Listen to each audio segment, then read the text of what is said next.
Hello అందరికి welcome back to our బాగి పర్వ ఛానల్. ఎప్పటి నుంచి అడుగుతున్నారు కదా, సో 3rd month వామికది షూట్ అని చెప్పి.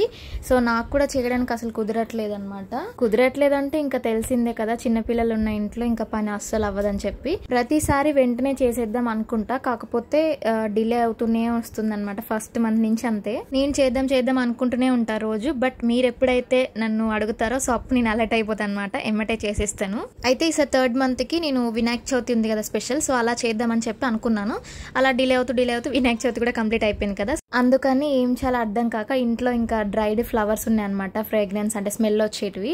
సో వాటితో చేసేద్దామని చెప్పి డెకోర్ చేసాము. ఇంకా మా పాప కూడా కొంచెం యాక్టివ్ గా ఉండాలి కదా, అంటే తను ఎవ్రీ మంత్ అలా సపోర్ట్ చేస్తూనే ఉంది మాకు షూట్ కోసం.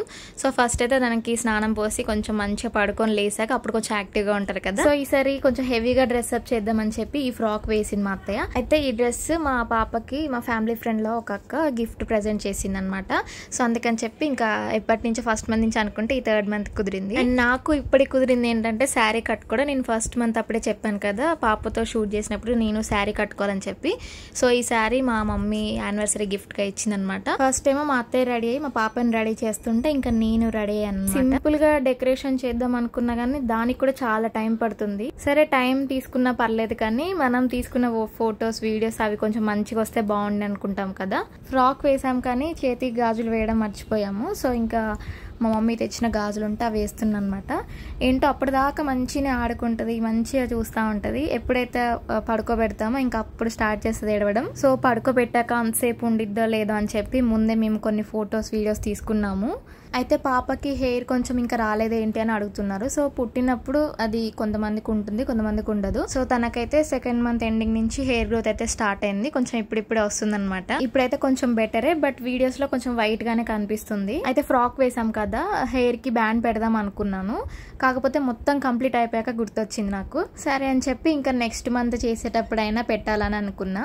కొంతమంది పిల్లలు ఎలా ఉంటారంటే కూర్చున్నామంటే వాళ్ళని ఎత్తుకొని ఇంకంతా ఏడుపు స్టార్ట్ చేస్తారు. అదే ఎత్తుకొని తిరుగుతూ ఉంటే మంచిగా చూస్తూ ఉండనమాట, నవ్వుతూ ఉంటారు. ఇక్కడ మా పాప కూడా అదే లిస్ట్ లో ఉంది. ఇంకా టైం కూడా అయిపోతుందని చెప్పి పడుకోబెట్టాము. చూసారుగా, పడుకోబెట్టామో లేదా ఏడుపు స్టార్ట్ చేసింది. అందులోనూ తనకి డ్రెస్ కొంచెం కంఫర్టబుల్ గా లేదనుకోండి.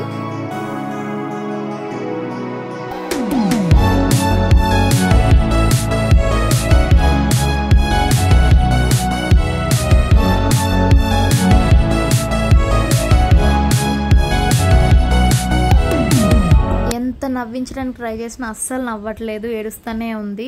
క్లాప్స్ కొడుతున్నాం, పలకరిస్తున్నా సరే చూస్తుంది, ఏడుస్తుంది, కానీ అస్సలు నవ్వట్లేదు. ఒక 10 minutes వరకు అయితే ఆడిచ్చాము. ఇంకా అప్పటికి ఉందంటే గ్రేట్ అని చెప్పుకోవాలి ఆ డ్రెస్ లో. నాకు ఈ డ్రెస్ తీసేసి నైట్ డ్రెస్ ఎప్పుడు వేస్తారు మమ్మీ అన్నట్టు చూస్తుంది.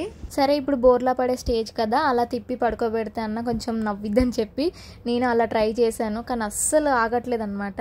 పడుకోబెట్టాక కొద్దిసేపు కామ్గా ఉంది. ఆ టైంలోనే కొన్ని ఫొటోస్ తీసుకున్నాము. సో ఫైనల్లీ డిలే అయిపోయినా సరే 3rd month అయితే కంప్లీట్ చేశాను చేయడం. ఎలా ఉందో కామెంట్ సెక్షన్ లో కామెంట్ చేయండి. And also next month the కొంచెం త్వరగా చేయాలని చెప్పి నేను అనుకుంటున్నా, చూడాలి ఏమవుద్దో. అయితే బతుకమ్మ ఫెస్టివల్ వస్తుంది కదా, సో ఆ థీమ్ అనుకుంటున్నా, చూడాలి.